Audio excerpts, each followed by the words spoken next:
Okay,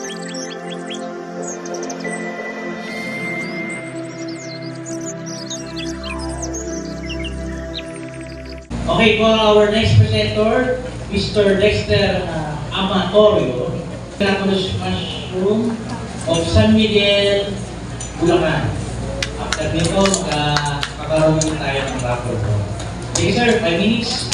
Pag narinig niyo na yung sound, sabihin na closing na tayo. Excited na kayo sa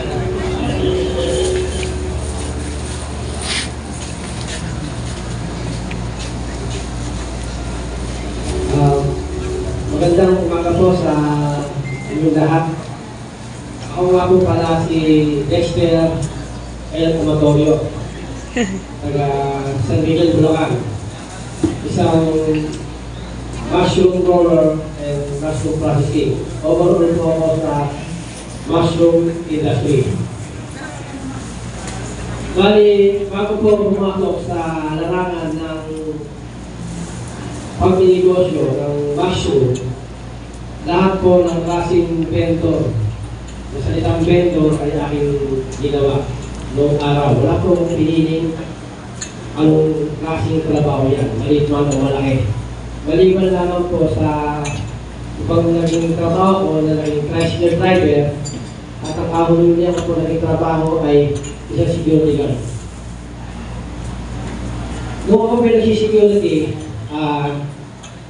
sinabi ko sa akin ng aking tatay na bakit di ko subukan ang pagmamashroom. Yun po ay aking pinag-isipan.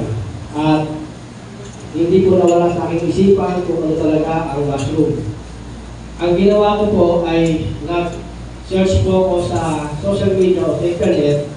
Yan ko po natagpuan ang Bureau of Land Industry. Yan po ay aking agad na pinuntahan sa Malate, Manila. At nakilala ko po si Mr. Mark Nono at si Ma'am Mary Ann Guerrero. Siya po tumulong sa akin. Siya po ang nagbigay sa akin, sa aming mag-asawa, ng 5 araw na training.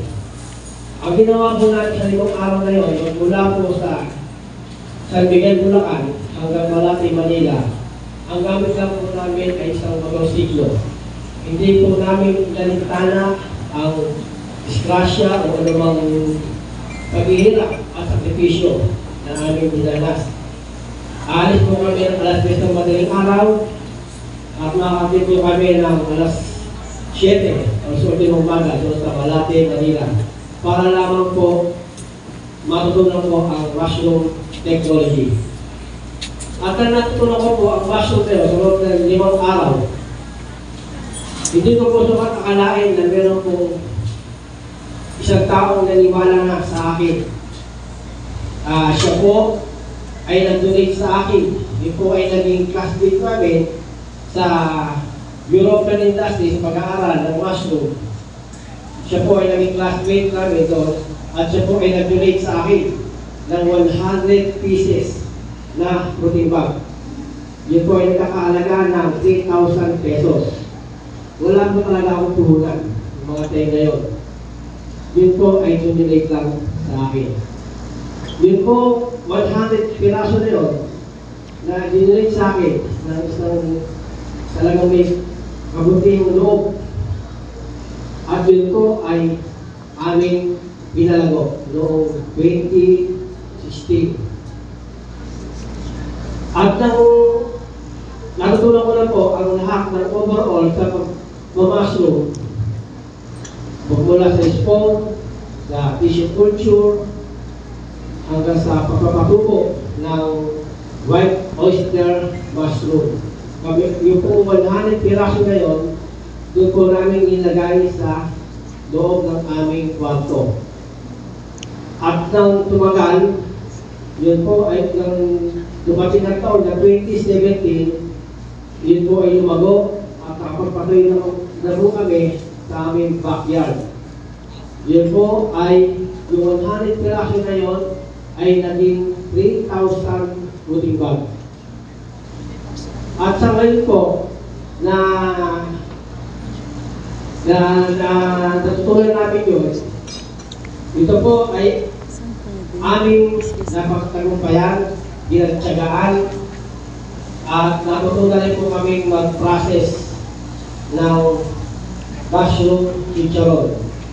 Iba't ibang klaseng process na-try po namin ang mushroom atsara at mushroom bago. At meron din po mushroom pickle. Noon po kami inabot ng 2018. Ayan.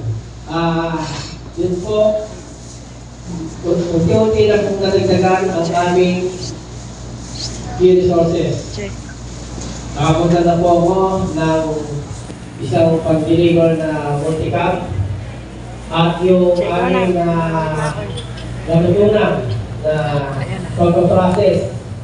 Ito po ay unti-unti po inayos at na-kompleto namin ang mga dokumento. Ito po ay meron na pong CPR, FDA, at kompleto na po sa mga food analysis.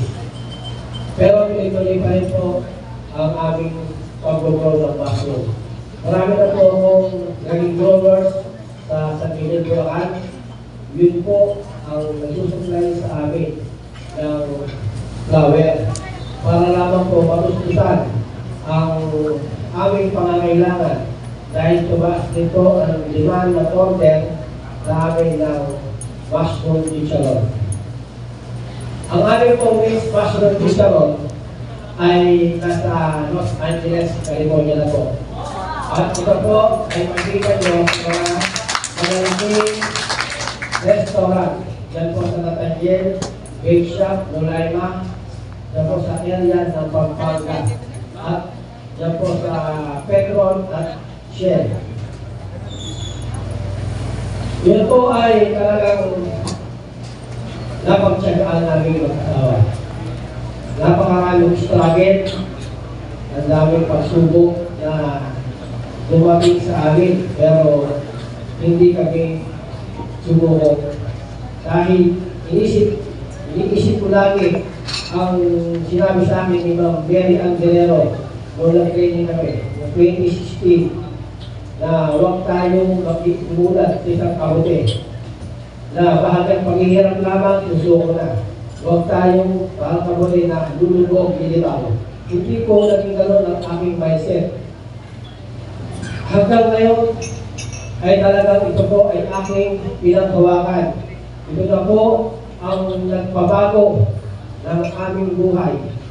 Magmula nung ako ay isang security guard, noong 2016, na pinatawag ko ang trabaho yun.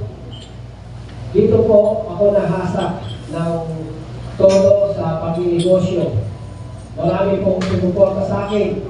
Ako po'y nagpapasalamat sa mga taong naniwala sa akin.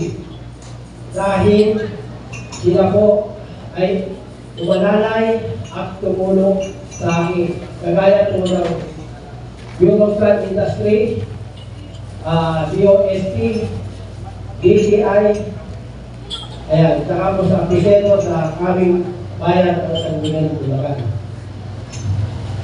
Kaya ito na po ang aming ikinabubuhay. Magmula nung nasa ano na po kayo, nasa 6 years sa mushroom industry.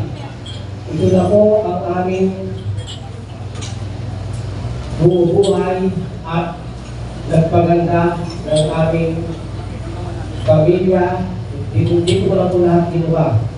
At dito ko na rin po binuhos ang aking kaalaman kung paano ang mushroom, magnegosyo ng mushroom. Kaya po, muli po ako nagpapasalamat dito po sa programang ito. Ako po ay inanyayahan po nila na ma-share ko ng konti na kung paano ako nagsimula at kung saan ako nanggaling.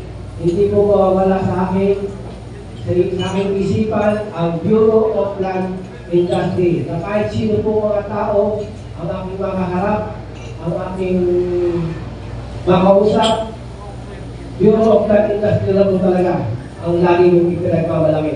Dahil kung hindi dahil sa kanila, wala po ako dito ngayon sa inyong harapan. Muli po, magandang umaga po sa inyo lahat. Maraming salamat po.